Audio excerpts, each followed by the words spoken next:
Hello, today I am going to teach you Cauchy's inequality. So let us start with the statement.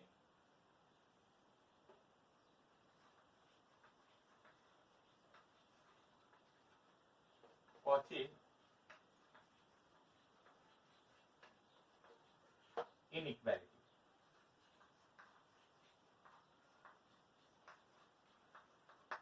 Write down the statement. If f of z is analytic within and on a circle C, if f of z is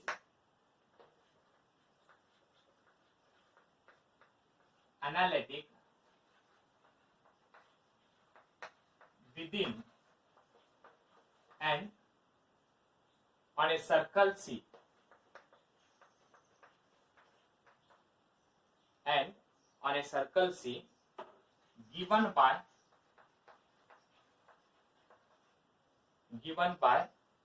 mod z minus a is equal to r, and if f of z, that is mod f of z, is less than or equal to capital M for every z,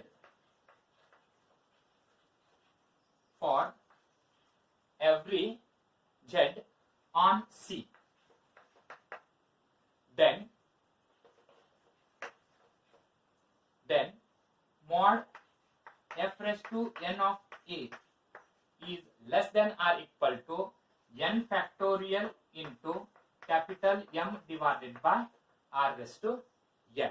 So this is the Cauchy's inequality. So statement is given by if f of z is analytic within and on a circle C given by, these are the two values, mod z minus a is equal to r, and if f of z is less than or equal to capital M for every z on C, then we have to prove that modulus of f raised to n of a is less than or equal to n factorial into M divided by r raised to n.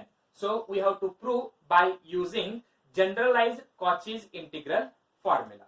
So I will write here proof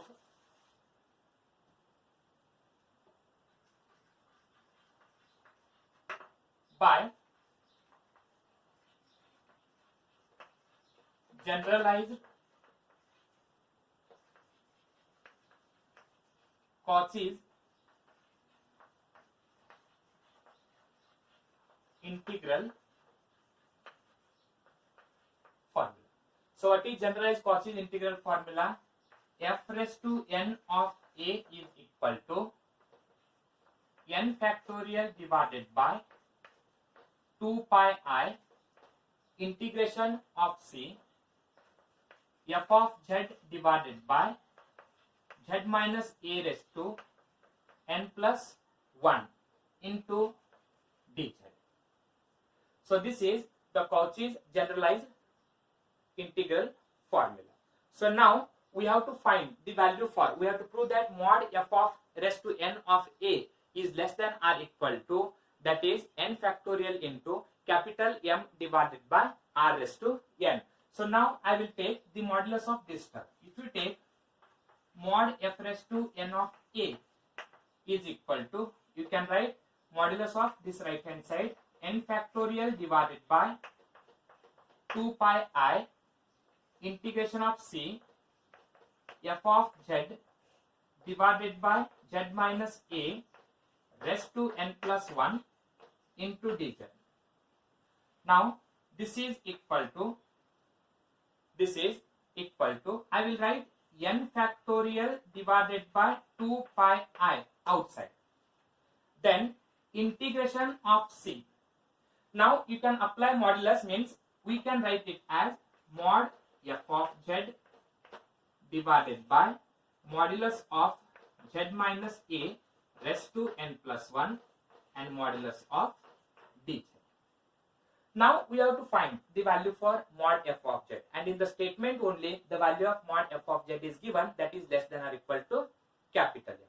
We have to find the second value mod z minus a, which is also given in the statement, that is mod z minus a is equal to capital R, simplifying this, we can find the value for mod dz. So I will write here given mod f of z is less than or equal to capital M. So you can substitute value for mod f of z. Also, what is given, and mod z minus a is equal to r. This is also given. So mod z minus a is equal to r means now this value is less than or equal to m, this value is equal to r. Now we are left with only mod dz. So by simplifying this, find the value for mod dz. So z minus a is equal to r into e raised to I theta, because we know that every complex number can be expressed in polar form as z is equal to r into e raised to I theta. So that is z minus a is equal to r into e raised to I theta. Then what is differentiation? Differentiation of z is dz, and different r is constant, right, as it is. Differentiation of e raised to I theta is e raised to I theta. Differentiation of I theta is I, and differentiation of theta is d theta. Now we have to find the value for mod dz. So mod dz means modulus of r e raised to I theta, I and d theta. So this one we can write it as this is equal to, okay, r constant, right, as it is, I right as it is. The remaining term is modulus of e raised to I theta. E raised to I theta, I will solve here. E raised to I theta is nothing but cos theta plus I sin theta, and this modulus of e raised to I theta is nothing but square root of cos square theta plus sin square theta. We know that if x plus iy is a complex number, then its modulus is given by root x square plus y square. So x value is cos theta and y value is equal to sin theta. So x square is cos square and y square is equal to sin square, but cos square plus sin square is equal to 1. Square root of 1 is equal to 1. So its value is 1. I will leave, and then remaining mod d theta is nothing but d theta only. So this is the value for modulus of dz. You have to substitute all these values in the above equation. You have to substitute here.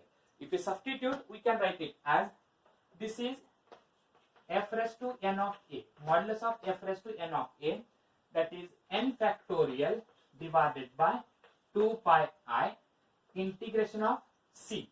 So integration of c means when mod z minus a is equal to r is circle, means this is running from, c value is running from 0 to 2 pi. Substitute value for mod f of z, which is less than or equal to capital M, divided by mod z minus a value is r, that is r raised to n plus 1, and mod dz value is equal to r, I and d theta. So this is less than or equal to n factorial divided by 2 pi I will write m outside, divided by 1 of the r get cancelled, because this r raised to n plus 1 we can also write it as r raised to n into r, and 1 of this r get cancelled. So here we are left with only r raised to n we are left. So then next term, this is I as it is, we are left with integration of 0 to 2 pi and d theta. And now simplifying this, this is less than or equal to n factorial divided by 2 pi I m divided by r raised to n into I. What is integration of d theta? Integration of d theta is theta, and this is running from 0 to 2 pi, which is less than or equal to n factorial divided by 2 pi I m divided by r raised to n I as it is, and if you simplify upper limit is 2 pi minus lower limit is 0. So this is upper limit minus lower limit, and if you simplify again, you will get, so f raised to n of a modulus, which is less than or equal to n factorial divided by 2 pi I m divided by r raised to n into I, and 2 pi minus 0 is equal to 2 pi, where 2 pi I and this 2 pi I get cancelled. So at last you will get f raised to n of a less than or equal to n factorial into m divided by r raised to n, which is the required Cauchy's inequality formula. Thank you.